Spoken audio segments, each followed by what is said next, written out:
My name is Candace Klein, and I am a lot of things. I am a leader of social causes. When the first newspaper interviewer asked me, when did you consider yourself an entrepreneur? I said, I don't.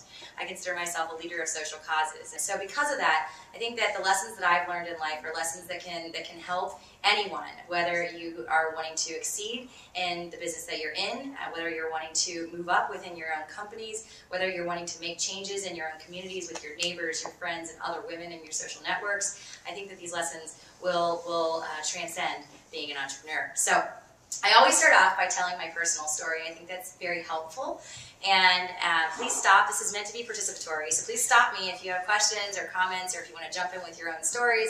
I always welcome that. There's always one or two. And so I start at birth. My mother had me when she was 17 years old, and we lived on welfare for the first 5 years of my life in a trailer park in Claremont County, Ohio, just east of Cincinnati.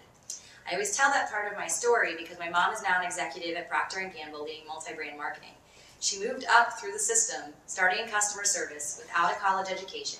She's the only person that's an executive within P&G in her band that doesn't have a college degree. And she's absolutely amazing, my number one and my first role model. And I hope many of you can say similar stories about your mom, but my mom's my best friend, and I want to be just like her someday.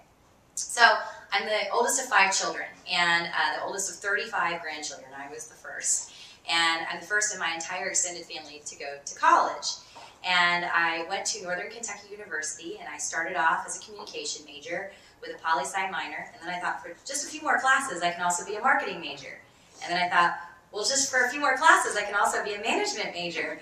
And then I thought, well, I might as well just take a few more classes and be a poli-sci major. So I did graduate in 4 years with 4 degrees and a 4.0, but it wasn't designed that way. I didn't think I was going to do that in the beginning, and it was somewhat serendipitous. And I think you'll hear quite a bit of serendipity in this story. But I graduated from college, and I really wanted to go to law school. Not necessarily because I wanted to practice the law, more because I wanted to understand how the law is written and how to change it, and potentially, if I were to ever break it, how to be able to interpret it appropriately. And so I really wanted to go to law school. And I was accepted to Boston University and the University of San Diego. I chose San Diego for the weather, and I packed up my Geo Metro to drive across the country, and in April of 2003, I was diagnosed with ovarian cancer. The first of 2 times dealing with this cancer, and I'm very happy to say that as of February 17th of 2012, I will have 2 years of remission. I'll be celebrating that, so I'll come back and we can have a party. We can celebrate together. But when I was diagnosed in April of 2003, my world was turned upside down. I had to move back in with my parents into my baby sister's Barbie bunk bed. A huge blow to the college graduate ego, and all of my money went towards medical bills. I had no money at all. My first job out of college was as a lobbyist for the local Chamber of Commerce. And I went to my boss at the time, who's now the president of the LA Chamber, and I said, Gary, I want nothing more than to go to law school. And he said, we don't offer tuition reimbursement, I'm sorry. And I said, you don't have to pay. I just have to go for free. Let's figure something out. And he said, well, you know what? You did get 4 degrees from your undergraduate university. Let's go talk to the president. The president said, Candace, there's a woman who sits on our board of regents. Her name is Alice, and she's really committed to promoting other women. I'm going to connect you with her. I sat down with Alice for lunch. I'd never met her before. And I told her my life story, and she said, yeah, you got a past. We've all got a past. What's your future? And I said, well, I'm going to change the world. And she said, how? And I said, well, I have a plan. First, I'm going to understand the law. Then I'm going to run a successful business. Then I'm going to teach others how to run successful businesses. And then I'm running for governor of Ohio in 2027. And she said, well, okay then. I'm going to pay for you to go to law school. So when I had never met before, after a 1-hour lunch, paid $40,000 for my law school education. And when I asked her, how can I repay you for this amazing gift? She said, find a way to invest in women.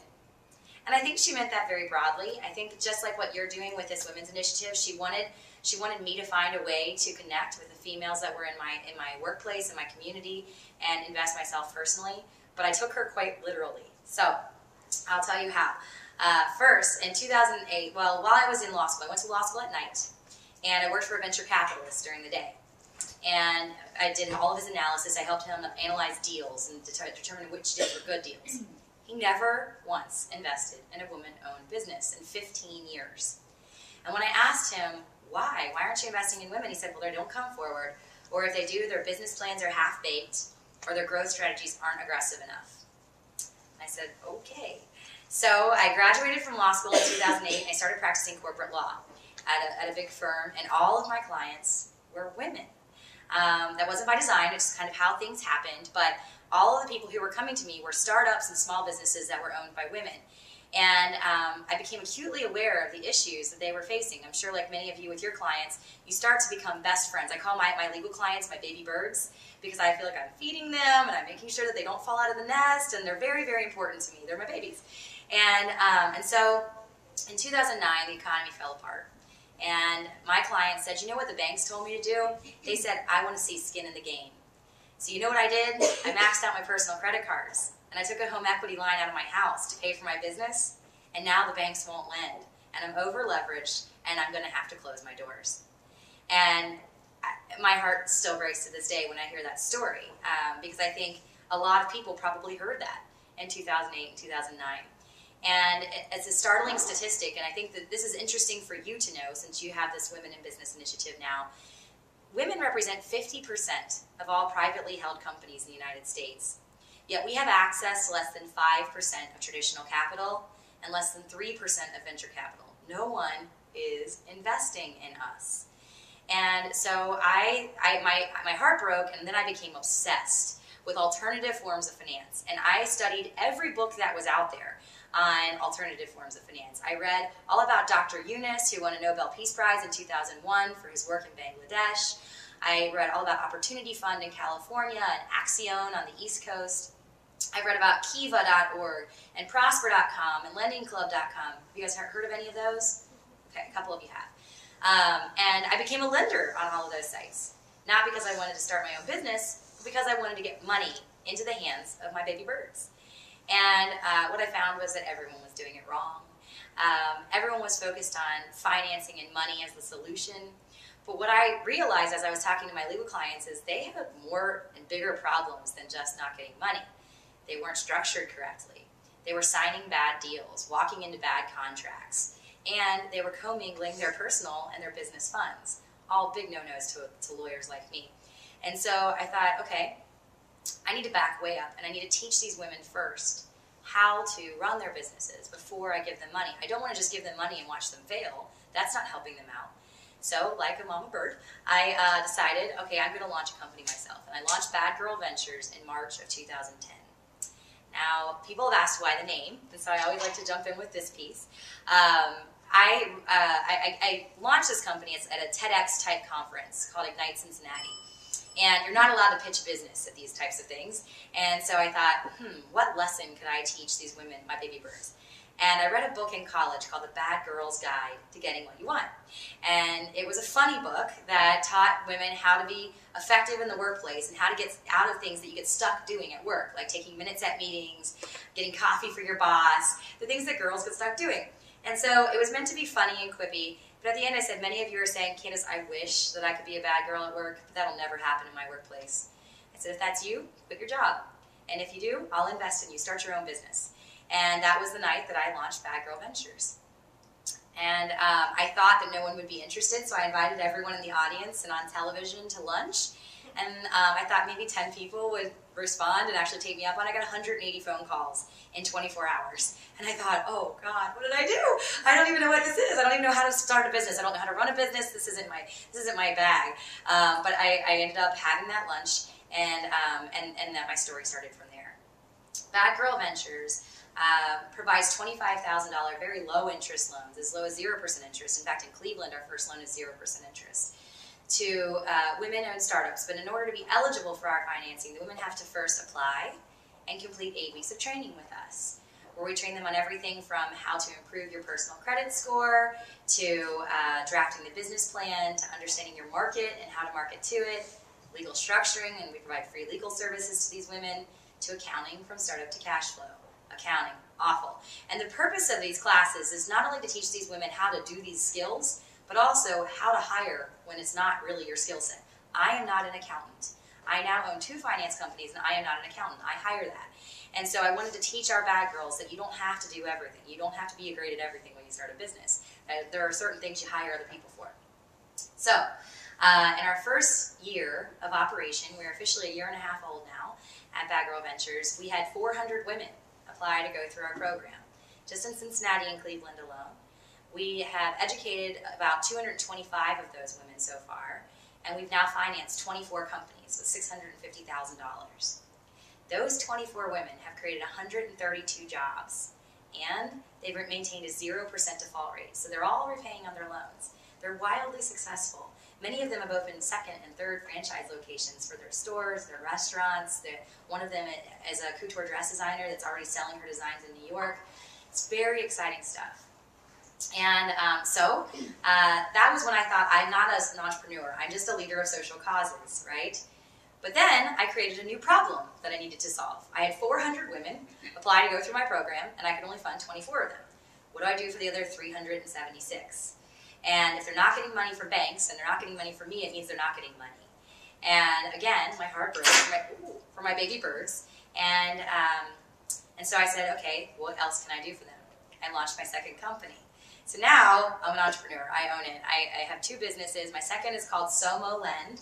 It stands for Social Mobile Local Lending, and it's a peer-to-peer lending technology that allows for small businesses to raise money from their friends, family, customers, neighbors, as well as banks and corporations. And it just launched last week across the state of Ohio.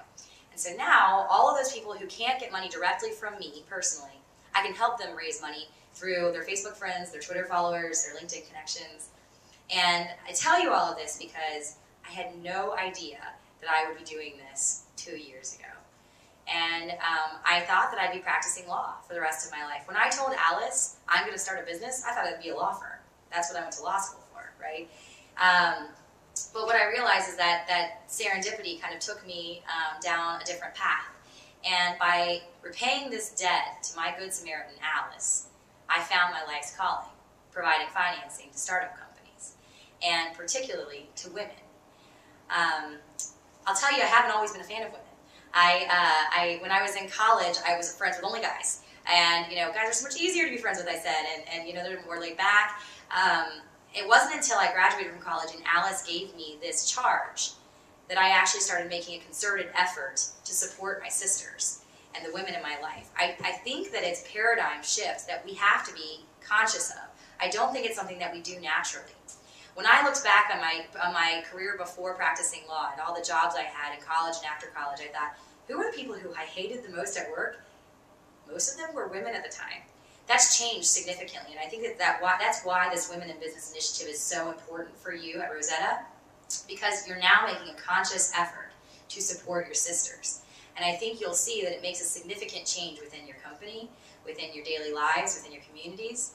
And even if you decide, okay, Candace, that's great, I'm glad you went off and started 2 companies, that's not my bag, that's not what I'm going to do.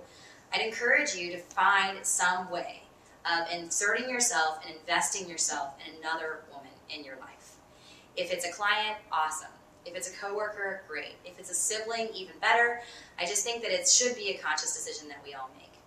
I'm learning every day. I have about 27 other business ideas, so I'm definitely going down that path now. I'm still practicing law, but just barely. And now I'm doing something that's much more fun. And I'll say that Alice's charge to me has made my life so much better, so much deeper. I have deeper relationships. I'm happier in life. I'm healthier. I make healthier life decisions because I'm choosing to invest in women. Well, I will tell you guys, it's easy to find me. I have information in the back of the room if you want to get my business card or any information on BGV. You can reach me anytime at Candace@badgirlventures.com.